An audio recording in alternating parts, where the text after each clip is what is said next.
Kita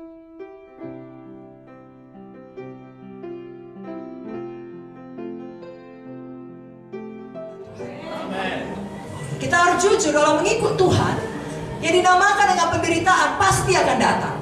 Saya dan saudara masing-masing kita sudah punya janji temu dengan penderitaan. Kapan waktunya Tuhan yang tahu. Tapi tidak ada kita yang bisa lewat daripada itu. Karena semua kita perlu mengalami bentukan. Aniaya pasti datang, persoalan pasti datang. Tapi kita harus menetapkan hati, saya mau seperti Kaleb. Saya mau sampai kepada tanah perjanjian. Saya mau selesaikan maksud Tuhan dalam hidup saya. Saya harus punya ketekunan iman.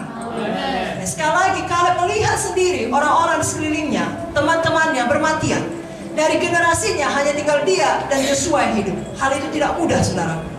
Saya masih ingat ketika kami dulu tinggal dengan Polang. Tiap kali ada temannya yang meninggal dunia, Polang akan datang pada kami dan bilang, sudah berkurang teman. Lalu pada akhirnya dia punya satu orang teman, Polang Sinuraya. Mereka sering ibadah sama-sama, mengunjungi sama-sama. Dan setelah beberapa waktu, Polang Sinuraya pun meninggal. Lalu Polang berkata, tidak ada lagi kawan Ujang. Dia berkata pada kami, saya waktu itu masih sangat muda, sekarang masih muda. Maksud saya tidak mengerti. Saya marah pada Polang dan berkata, Polang ini gimana sih? Kami kan kawan Polang semua. Lalu dia sabar terhadap saya. Iya. Tapi kalau orang-orang lebih tua tahu itu, ya tidak enak menjadi satu-satunya ya survivor, saudara. Bisa lemah imannya. Tapi Kaleb tidak demikian. Kita juga tidak demikian.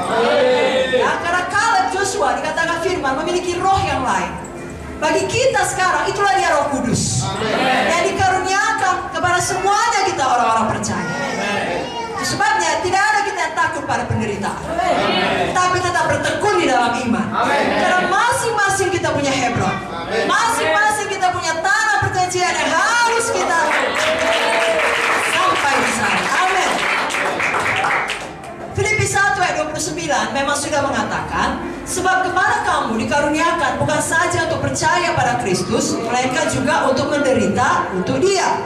Kalau dalam 2 Timotius 3:12 dikatakan, setiap orang yang mau hidup beribadah dalam Kristus Yesus akan menderita aniaya.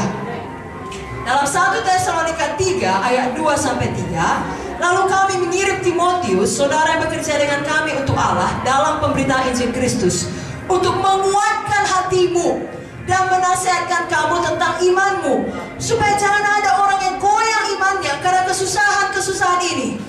Kamu sendiri tahu bahwa kita ditentukan untuk itu.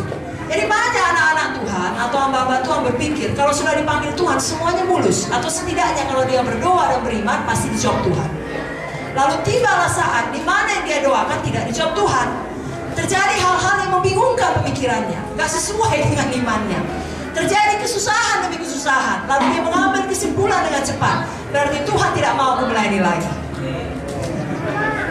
Saudaraku, itu kesimpulan yang disuntik oleh setan, langsung dari neraka. Jangan diterima, ditolak di dalam nama Yesus. Ya, selama kita masih hidup di dunia, tetap ada yang namanya kesusahan. Kesusahan ya berlaku untuk semua orang, baik yang kenal Yesus, baik yang tidak kenal Yesus. Bahkan bagi yang kenal Yesus berlaku bagi yang sungguh-sungguh lakukan firman maupun yang tidak sungguh-sungguh lakukan firman. Saudara masih ingat firman Tuhan mengenai orang yang mendirikan rumah di atas batu dan yang mendirikan rumah di atas pasir? Apakah hujan hanya datang kepada salah satu? Hujan badai datang kepada dua-duanya. Jadi kesusahan datang kepada dua-duanya. Baik kepada yang sungguh-sungguh lakukan firman, baik kepada yang gak sungguh-sungguh lakukan firman. Jadi saudara sungguh-sungguh beribadah, sungguh-sungguh berkorban. Kenapa kesusahan ini datang? Ya memang datang, Alkitab sudah menjanjikannya. Kenapa dia gak sungguh-sungguh? Dia pun punya janji temu dengan penderitaan, percayalah. Bedanya, bagi orang yang mendirikan rumah di atas batu, kesusahan datang, tetap tegak berdiri.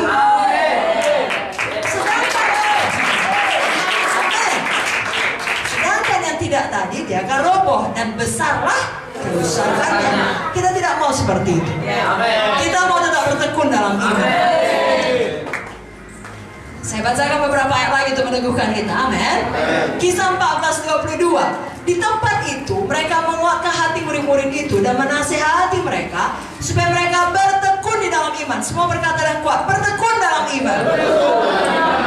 Dan mengatakan bahwa untuk masuk ke dalam kerajaan Allah Masing-masinglah kita menjawabnya, apakah sudah cukup banyak atau tidak sengsara kita. Karena memang Alkitab menuliskan, saudaraku. Tetapi indahnya Roma 8 ayat 18 mengatakan, Roma 8 18, sebab aku yakin bahwa penderitaan zaman sekarang ini tidak dapat dibandingkan dengan kemuliaan yang akan dinyatakan kepada kita. Jadi kalau saudara mengalami sengsara, saya kalau saudara makan hati, ya, sengsara perasaan, ya, saudara tidak bisa berbagi kepada orang. Nah, saudara pikir kalau saudara ceritakan pun gak ada gunanya, justru memperburuk keadaan. Dan memang lebih baik tidak, karena kita mau selalu mengucapkan iman. Amin, saudara. Tapi Tuhan berkata, kalau kita terus berteguh dalam iman, kita akan mendapatkan kemuliaan kekal yang melebihi itu semua. Yang tidak dapat dibandingkan. Saudara tahu siapa yang menulis Roma 8:18? Paulus. Dia bilang penderitaan ringan. Penderitaan yang ringan, saudara. Baca itu semua penderitaan Paulus dalam 2 Korintus 4. Gak ada sedikit pun ringan. Bahkan pernah sekali waktu terbuka itu punggungnya, orang pikir tentunya kau penjahat paling besar ya, karena banyak sekali lukanya. Tidak, ini tanda milik Kristus, dia berkata. Paulus itu dilempari dengan batu sampai ditinggalkan karena dikira sudah mati. Berarti sangat menderita. Kita tuliskan kapal karam, semua dialami. Tapi dia berkata penderitaan ringan. Sebabnya saya mau meneguhkan saudara, berapa berat pun penderitaan saudara, ingatlah Paulus. Amin. Kalau dia berkata itu penderitaan ringan, dia masih bisa berkata itu ringan. Jangan nanti kita malu di sorga.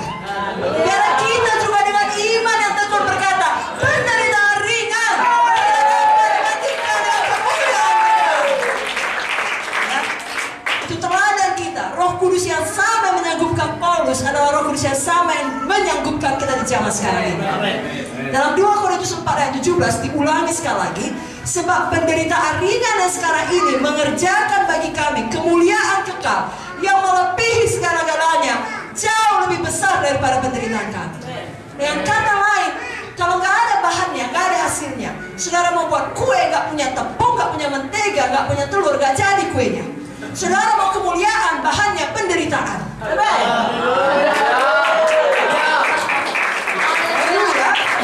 Yesus pun telah memberikan teladannya. Ya, dia harus kesalib baru kepadanya dikaruniakan nama di atas segala nama. Sebabnya saudaraku, kerap kali di dalam pengorbanan kita lah dilepaskan kuasa Tuhan. Jangan pernah takut untuk berkorban. Ya, termasuk di dalamnya berkorban di dalam penderitaan. Disitulah kuasa Tuhan dilepaskan. Disitulah kuasa Tuhan dinyatakan. 1 Petrus 4 ayat 13 meneguhkannya lagi. 1 Petrus 4:13, sebaliknya bersukacitalah sesuai dengan bagian yang kamu dapat dalam penderitaan Kristus, supaya kamu juga boleh bergembira dan bersukacita pada waktu Ia menyatakan kemuliaannya. Kalau di dalam ucapan bahagia Matius 5 jelas dikatakan bergembiralah dan bersukacitalah, karena demikian juga telah dianiaya nabi-nabi sebelum kamu, karena upahmu besar di sorga. Jadi kalau kita dianiaya oleh karena kebenaran, bukan karena dosa kita, mari kita bergembira dan bersukacita. Mari kita tekun beriman. Mari kita